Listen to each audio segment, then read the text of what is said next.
Good day mga friend, may gagawin tayo dito ngayon. Itong TMX Alpha na ginagawa natin, na pinalitan natin ng third gear at saka yung kanyang crank gear at saka yung crank axle niya. Sabi ng may-ari, gusto daw niya paganahin ang starter motor nito kasi gusto niya ibuhayin uli yung kanyang starter. Kinabitan na namin ng bagong battery, kaso hindi pa rin gumagana. Kaya naisipan ko na i-share sa inyo kung paano natin gagawin ito. Dito mga friend, ituturo ko sa inyo step by step kung paano natin gagawin ang ganitong pangyayari kapag naka-encounter kayo sa inyong mga motor o may ginagawa kayo ng mga motor na ganito ang sitwasyon. Una, kailangan natin ng test light. Puntahan na natin siya ng bagong battery. Nga pala yung battery ng TMX Alpha is 12N7BL-BS. Ganito siya. Galing laban ko ng nipis. Una, check natin yung kanyang fuse kung may kuryente bang pumapasok papunta sa kanyang ignition switch. Yan ang pinakauna natin gagawin. Dahil positive yung hahanapin natin, yung dislight clip natin, i-clip natin dito sa ground ng ating motor at kahit saang gusto i-clip, basta naka-body ground siya, okay lang yun kasi naka-body ground naman ng ating motor. Hindi bang dumadaloy?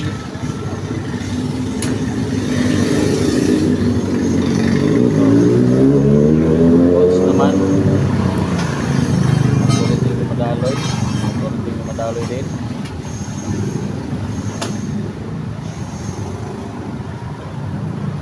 Try natin i-on ang kanyang ignition switch. Pinindot natin, wala tayong makikita naka-display na isang neutral light, ayaw mag-on.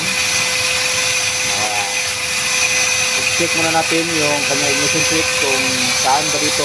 I-check natin ang source ng ating kuryente na galing mula dito sa kanyang fuse box papunta sa kanyang ignition switch. Hanapin muna natin yan kung gumagana ba or may putol mula dito papunta sa kanyang ignition. Tanggalin muna natin yung kanyang headlight kasi nasa likod ng headlight ng kanyang ignition switch socket. Dito mga friend, tanggalan natin yung kanyang cover ng kanyang headlight. Ito yung kanyang headlight assembly. So, mga wire pala ng TMX ay nasa headlight assembly. Dito, ito yung wire ng kanyang ignition switch. Para gumana yung ating starter, kailangan magkakaroon siya ng trigger mula sa kanyang accessory wire. Dito, i-check muna natin gamit natin test light. Check muna natin yung pula, purong pula na galing sa ating fuse.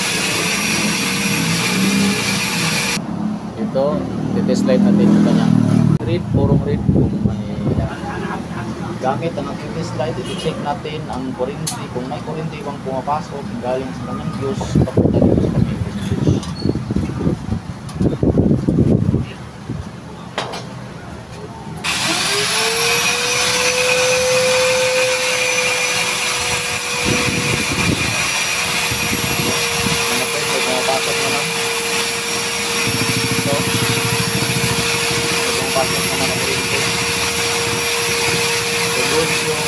Mula sa ating fuse patungo dito sa ating ignition switch.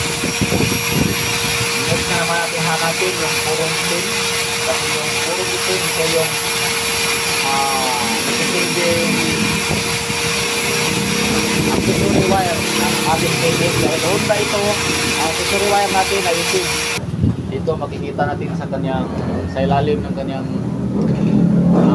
likod ng kanyang headlight may relay at saka may flasher. Iwan ko ba kung anong ginagawa nito, parang sa tingin ko nagtatap sila ng hazard. Ito yung gawa ng hazard. Check muna natin yung kanyang accessory wire.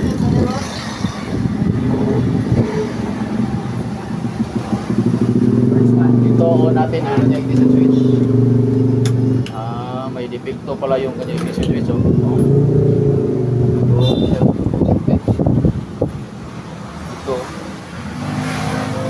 Makikita natin kapag inuon mo pag diretso walang pumapasok na kuryente doon ng test light. Kailangan mo pang iurong ng kunti. Yan. ito eh. Ito. So may hindi na mapasok sa kanyang accessory wire. Ang diferensya lang pala ay yung kanyang ignition switch.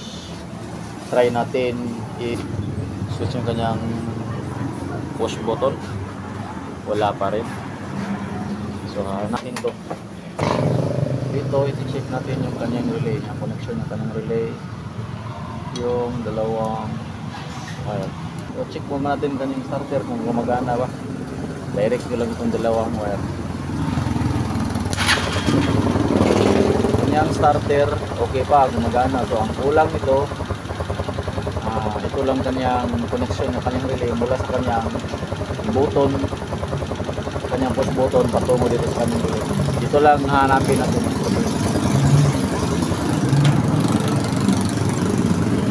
Good pa niya kanyang starter pa to. Unang iti-test light natin dito ang kanyang ground. Ito yung wire ng kanyang starter relay. May puro may dilaw na may stripe na red at saka purong green. Purong green ito yung kanyang body ground. Ito namang dilaw na may stripe na red, ito yung output ng ating push button. Mula dito papunta dito sa kanyang starter relay dahil naka-positive trigger ang ating starter relay ng ating Honda TMX 125. Ang hanapin natin, flip natin sa positive ng battery. Tapos test light natin kung may ground bang pumapasok dito sa kanyang relay. Wala. Tugutin mo na.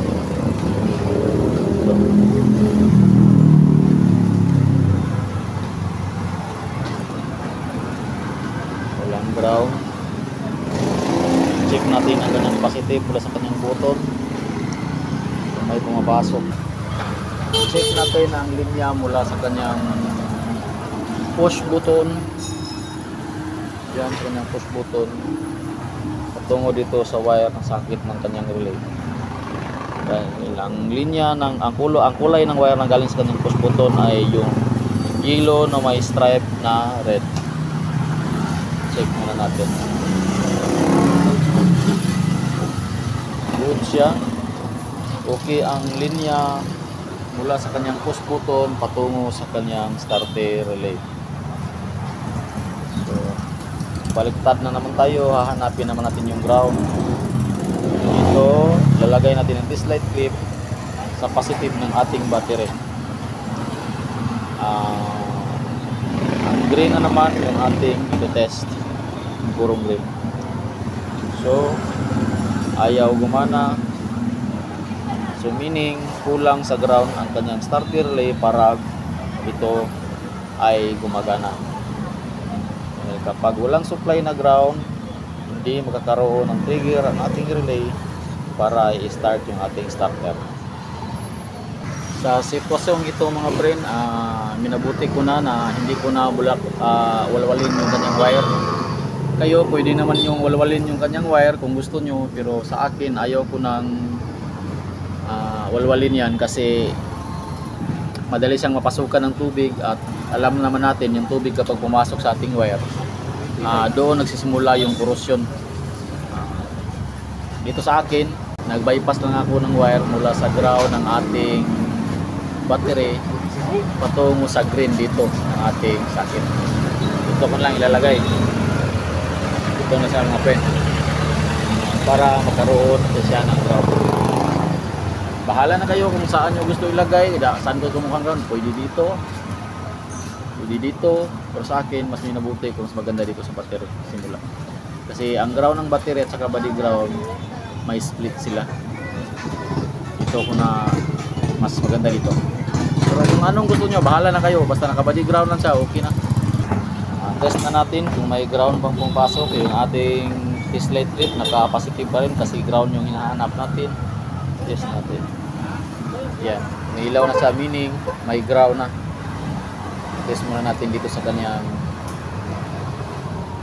output ng socket, meaning meron na ground na pumapasok sa ating relay.